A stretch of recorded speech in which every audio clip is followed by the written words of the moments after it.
I'm Kyla Bruno, and for today I'm going to demonstrate to you on how to assess or how to demonstrate to you on how to administer oxygen by nasal cannula or simple oxygen mask.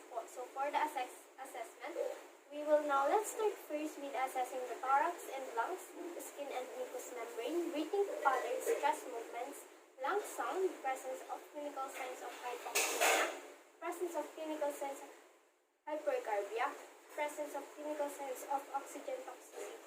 So next is to determine the vital signs such as the respiration rate of the patient. So now we will test or we will assess the RR of the patient. So we will count.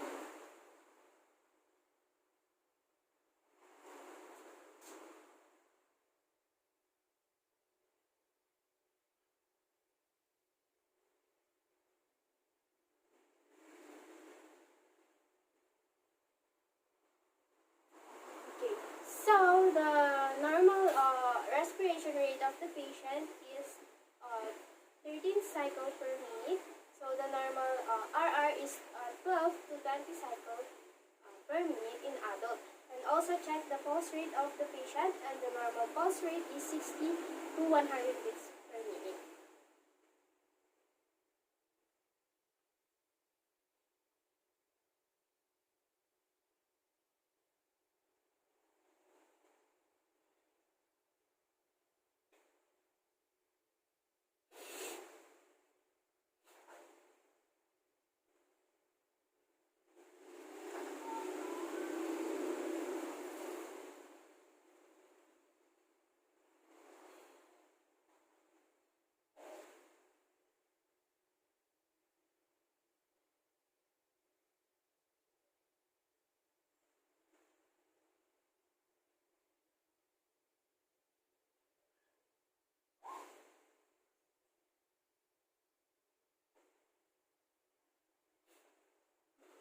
So the normal pulse rate of a patient is 70 beats per minute, and next is the laboratory result and also the oxygen saturation of the patient, which is the normal oxygen saturation is 95 to 100%.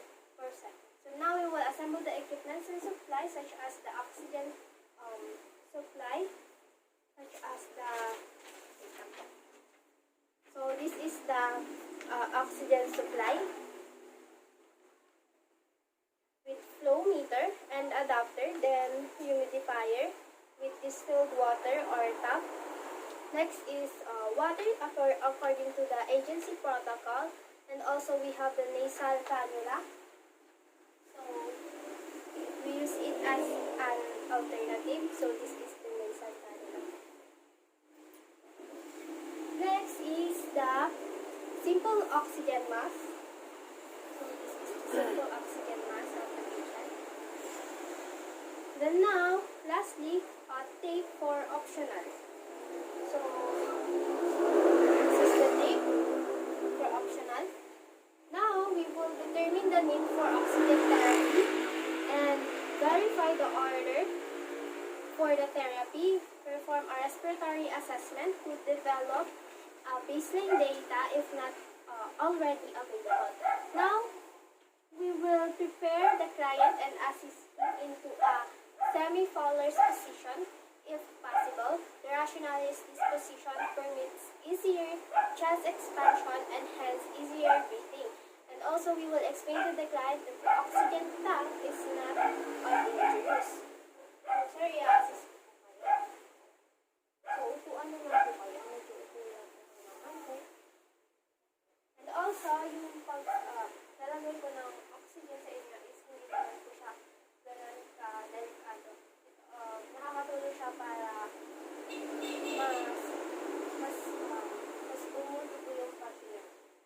So, now, we will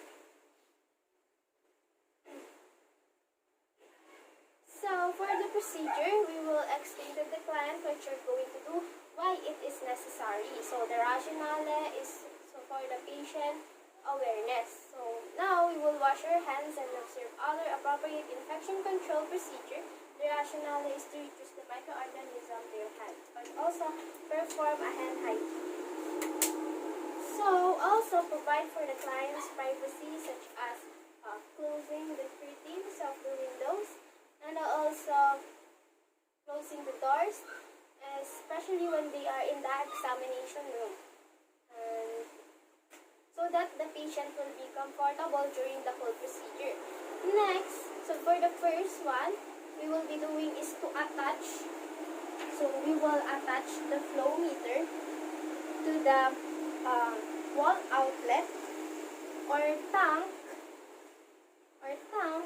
So let's just assume na naka-attach na yung flow meter sa tank. Next is, if needed, fill the humidifier. So fill the humidifier with distilled water. So let's assume na that it is now filled. Next is to attach the humidifier bottle to the base of the flow meter. So again, let's assume na naka-attach na siya. So, and of course, attach the prescribed tubing and delivery device to the humidifier. And also, we do the procedure. The client should be in sitting position or semi-colors position. So, next is, sir, upo lang po kayo ng maayos. Now, we were ready to turn on the oxygen. So, we will turn on the oxygen. So, we will turn on the oxygen at the prescribed rate and ensure that the proper functioning. We have to check that the oxygen is flowing freely through the tubing. So, dapat nag-move siya sa freely moves through the tube. So, for example, ito yung tube. So, next, there should be also no kink in the tubing, and there should be bubbles in the humidifier as it flows. And also set the oxygen at the flow rate order. So, yeah. Now, we will apply the appropriate oxygen delivery device. So now we are going to use a nasal cannula and also a simple face mask for the patient for the delivery device of the patient. So first we will use, this is the nasal cannula and this is the simple oxygen mask. So, but first we will be using a nasal cannula for the patient. So just put the nasal cannula over the client's face with outlet prongs fitting into the nares and the tubing hook around the ears. So, for example, ito yung nasal cannula natin. Lalagay natin siya dito. Ito yung mismo. Then, lalagay natin siya dito sa may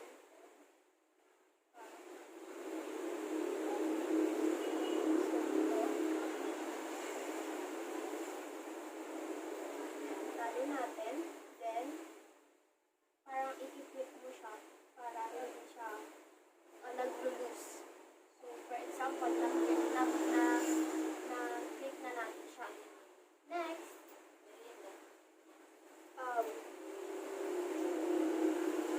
so, as we put the, if the cannula will not stay in the place, tape it at the side of the face. So, example,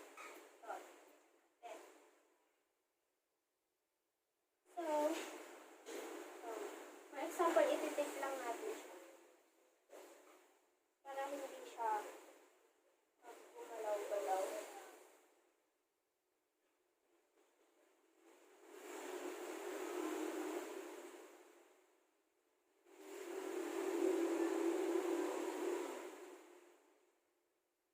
So, ayan.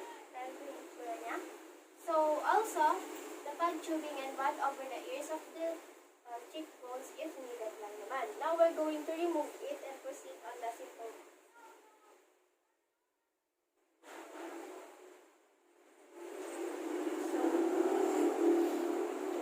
So, we will put the mask on the client's face and attach it on the nose downward and fit the mask on the contours of the client's face.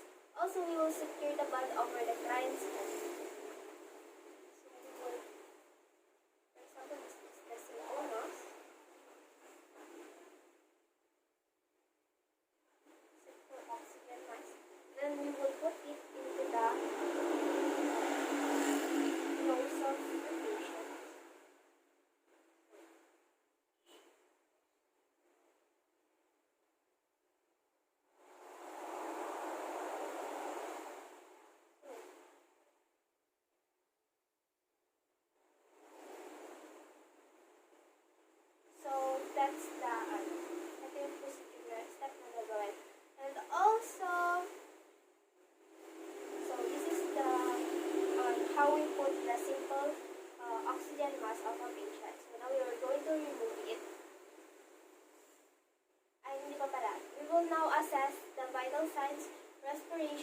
also the level of anxiety.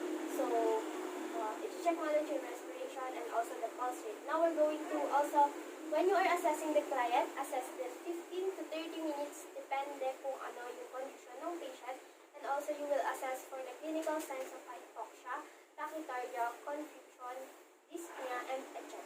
For assessing the nasal cannula, assess if the client's nerves have irritations. Check mo kung mayroong mga irritation dito sa face ng client. So, also assess the top of the client's ear for any signs of irritation from cannula tubing. Next, and also for the face mask or simple mask, we will inspect for the facial skin, frequently for dampness or chapping, dry and shake as if needed. Also inspect for the equipments. So, i-check mo mga equipments for a regular basis.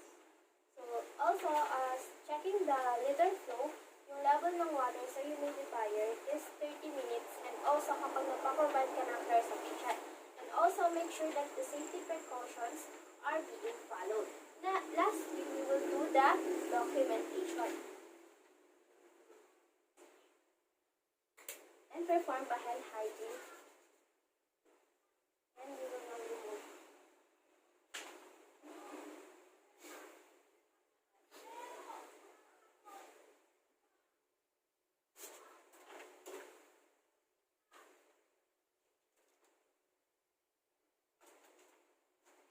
So that's the whole procedure on how to demonstrate to you on how to administer oxygen by nasal cannula or simple oxygen